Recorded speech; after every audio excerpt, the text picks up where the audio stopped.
तो रचना मैम, क्या चुन के लाए हो आज आप? चुन चुन के में मुझे अपनी तरफ से स्टॉक्स देने हैं, राइट? जी। जी। मेरी तरफ जो से नियर टर्म का जो अपस्विंग है निफ्टी का, वो एक्चुअली अब क्लोजर टू रेजिस्टेंस है। बट नेवरदलेस यहाँ पे एक काउंटर अगर जिसकी बात करी जाए, दैट वुड बी थोड़ा बहुत ही जूस अगर किसी में बाकी है तो that is the counter of Hind petro. Hind petro में 339 340 के आसपास का प्राइस है फिलहाल फ्यूचर्स पे। यहाँ से चांसेस है कि आने वाले दिनों में 347 की तरफ जाता हुआ हमें काउंटर दिखाई देगा, और ये पॉसिबिलिटी तब तक बनी रहेगी जब तक ये काउंटर 336 के ऊपर क्लोजिंग देता रहेगा। तो क्लोजिंग में अगर 336 होल्ड कर जाए तो 347 48 का टारगेट लगाया जा सकता है। That is one counter. And another counter जहाँ पे एक अपस्विंग की प्रोबेबिलिटी बनती है, that could be the counter of Dixon technologies. Dixon technologies फिलहाल 14,400 के आसपास बैठा हुआ है, और अभी अभी 200 पीरियड एवरेज पे सपोर्ट लिया इसने। तो यहाँ पे 14,000 का एसएल अगर लगाया जाए और इस पे पोजीशन बनाई जाए तो अपसाइड पे इसका टारगेट होना चाहिए 15,200। तो एचपीसीएल और डिक्सन टेक दोनों में खरीदारी करके चलने की राय दी जा रही है। 347 रुपए के दाम के लिए आप खरीदारी करेंगे एचपीसीएल में। 338 का दाम। मैम, एचपीसीएल का स्टॉप लॉस क्या रहेगा?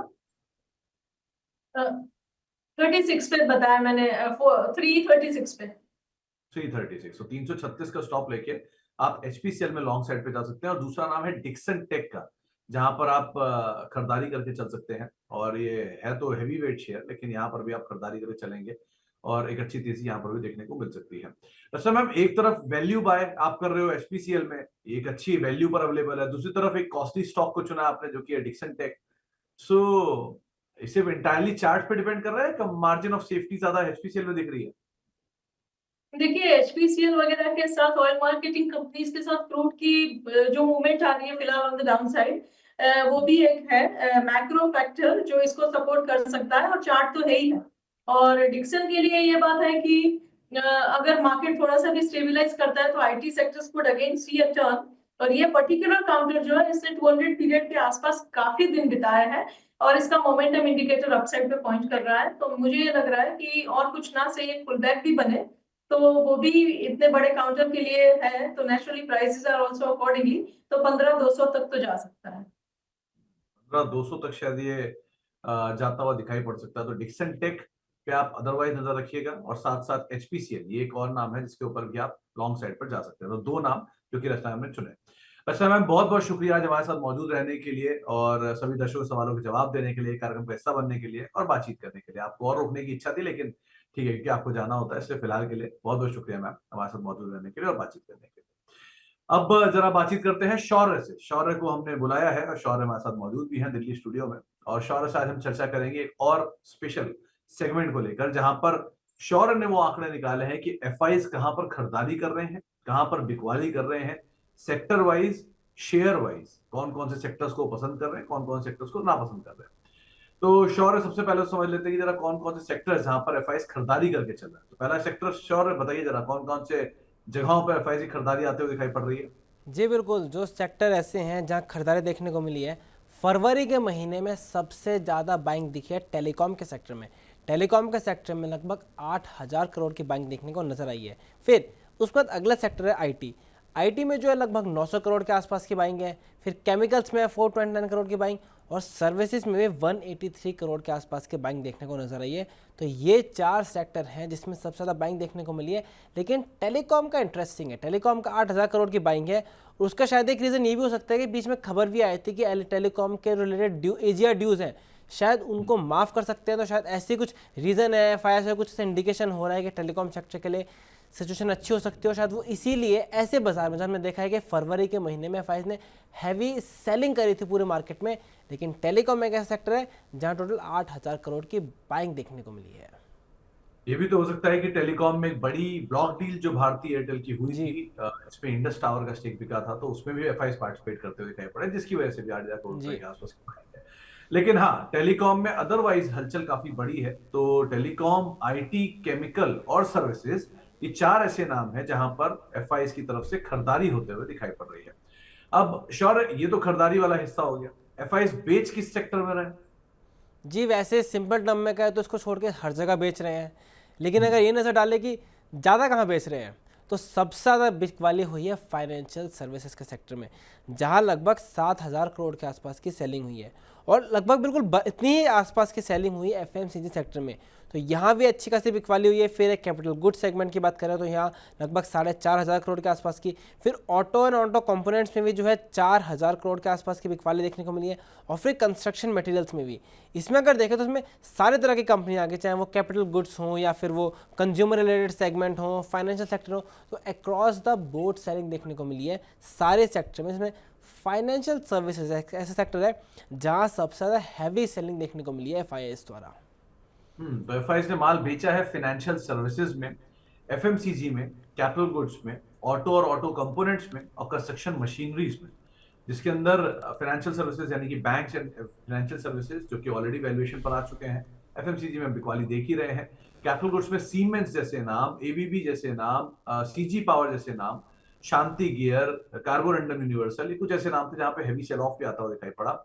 और ऑटो कंपोनेंट में एमएनएम या फिर एंसिलरी स्पेस में या फिर ट्यूब इन्वेस्टमेंट जैसी कंपनियों को आप देख लीजिए, एक हेवी सेलिंग वहां पर भी आते हुए दिखाई पड़ी। कंस्ट्रक्शन मटेरियल में आपने एक्शन कंस्ट्रक्शन देखा है, स्कॉट्स देखा, तेज बिकवाली यहाँ पर भी आई। तो ये सब नाम अलग अलग सेक्टर सब सेगमेंट्स हैं जहां पर बिकवाली अदरवाइज आई है, लेकिन ये सेक्टर्स में बिकवाली एफआईआईएस ने की भी है। अब आते हैं शेयर स्पेसिफिक। तो शौर्य जी, सबको इंतजार इसी का रहता है कि अगर एफआईआईएस खरीद रहे हैं तो कौन से शेयर खरीद रहे हैं? जी जो पहला शेयर में सबसे ज़्यादा में बाइंग देखने को मिलेगी वो तो नेचुरल है, टेलीकॉम की बात कर रहे थे, ब्लॉक डील है। सबसे ज़्यादा बाइंग जो है एफआईआईएस की एयरटेल में आई है, उसमें जो ब्लॉक डील हुई थी वो बहुत बड़ा कंपोनेंट यहाँ पे नज़र आ रहा है। उसके अलावा कहें तो हमने देखा था कि फाइनेंशियल सर्विसेज वाले जो है वो सबसे ज़्यादा सेलिंग हुई थी, लेकिन जो सेकंड हाईएस्ट स्टॉक वाइज देखें तो बैंक देखने को मिली बीएससी में भी 401 करोड़ की बैंक देखने को यहाँ पे नजर आई है। उसके अलावा बात करें तो जेएसपीएल, साई लाइफ साइंसेज और इन्फोसिस, ये ऐसी कंपनियां हैं जहां और बाइंग देखने को मिली है। बट इसमें बात करें तो एयरटेल का ब्लॉक डील हटा दें, उसमें तो बहुत बड़ा मेजर कंपोनेंट था। बीएससी यहाँ पे इंटरेस्टिंग है कि 401 करोड़ की बाइंग देखने को मिली है ऐसे माहौल में यहाँ पर। तो बढ़िया बाइंग हो रही है एफआईआईएस की एयरटेल में, बीएससी में, जीएसपीएल, इनफैक्ट जीएसपीएल तो प्रमोटर भी लगातार बाय करते चल रहे हैं, इन्फोसिस में और साई लाइफ में। यानी कि आप ये मान के चलिए कि ना केवल large cap, mid cap, small cap, across the board FIIs जो है वो माल खरीदते हुए दिखाई पड़ रहे हैं। सो माल एफआईआईएस खरीदारी तो कर रहे हैं, लेकिन हाँ थोड़ा स्लो एंड स्टैगर वे में खरीदारी होते हुए दिखाई पड़ रही है। शौर्य, बात है चौथा सेगमेंट की, एफआईआईएस कहां पर बिकवाली करके चल रहे हैं, किस तरह की सिचुएशन बिकवाली वाली साइड पर, तो कौन कौन से नाम? जी जो टॉप 5-6 नाम हैं जिसमें बिकवाली देखने को मिली है उसमें सबसे ज़्यादा है आईएसजीईसी हैवी इंजीनियरिंग्स में, जहां पर 96 करोड़ की सेलिंग देखने को मिली है। फिर स्टरलाइट टेक में भी जो है अराउंड 84 करोड़ की सेलिंग है। उसके अलावा टीमली सर्विसेज में 49 करोड़ की सेलिंग है।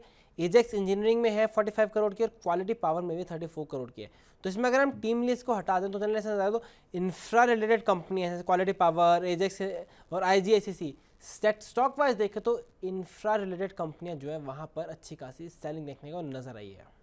तो शौर्य, एक चीज और ऑब्जर्वेशन है कि इसमें 2-3 नाम तो ऐसे हैं जिनके नए हाल फिलहाल में आईपीओ आए, एजैक्स इंजीनियरिंग, क्वालिटी पावर।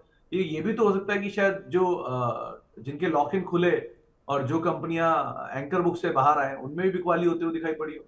जी बिल्कुल, वो भी एक रीज़न हो सकता है कि उसका एक्चुअली कितना है वो हमें जब डेटा आएगा इसके ऊपर तब पता चलेगा कि कितनी एफआई की सेलिंग हुई है। लेकिन वैसे अगर बात करें तो बात ये है कि ये भी फैक्टर हो सकता है कि अगर सेलिंग, क्योंकि हमने देखा है जितने भी रिसेंट आईपीओज हैं उन सब में अच्छा खासा करेक्शन देखने को मिला है। नॉट जस्ट ये कंपनियां, अक्रॉस द बोर्ड जो भी रिसेंट आईपीओज है वहाँ करेक्शन देखने को मिला मार्केट का माहौल में। तो सही बात है, ऐसे टाइम पे ये भी एक रीज़न हो सकता है कि हमें बाइंग देखने का हमें नजर आ रही है। तो कई जगहों पे एफआईआईएस की सेलिंग, कई जगहों पे एफआईआईएस की बाइंग, और एफआईआईएस की सेलिंग के ट्रिगर भी हैं, बाइंग की सेलिंग के ट्रिगर, बाइंग के भी ट्रिगर है और सेलिंग के भी ट्रिगर है। तो अलग अलग ट्रिगर्स के बीच में ये कुछ आंकड़े जो कि आपको शौर्य बता रहे हैं, और इन सबके क्वांटम के साथ कि किस तरह की बिकवाली एफआईआईएस में हुई, किस तरह की खरीदारी एफआईआईएस ने करी, वो नंबर्स आपके लिए शौर्य पूरी तरह से इकट्ठे करके लेकर गया है। बहुत बहुत शुक्रिया शौर्य, आज हमारे साथ जुड़ने के लिए, मौजूद रहने के लिए, सभी आंकड़े हमसे शेयर करने के लिए और हमसे बातचीत करने के लिए। तो इन आंकड़ों के बीच में, सवाल जवाब के सिलसिले के बीच में जाने से पहले एक बार रचना मैम की कॉल दोबारा आपकी स्क्रीन पर आएगी, कहां पर उन्होंने खरीदारी और की कॉल दी थी। तो उन्होंने एचपीसीएल के ऊपर एक खरीदारी करके चलने की कॉल दी थी, जहां पे खरीदारी करके आप चल सकते हैं। वैल्यू बाय भी है, 6-6.5% की डिविडेंड यील्ड है, 347-360 के टारगेट पे खरीदारी करें, 326 का स्टॉप लॉस रखें। और दूसरा नाम है डिक्सन टेक, जहां पर भी उन्होंने खरीदारी करके चलने की राय दी है, 15,800 के आसपास के, 15,200 के आसपास के टारगेट के लिए आप खरीदारी करेंगे 14,380 के आसपास का मौजूदा भाव यहाँ पर देखने को मिल रहा है। तो ये सब वो नाम जहां पर आप खरीदारी करके चल सकते हैं।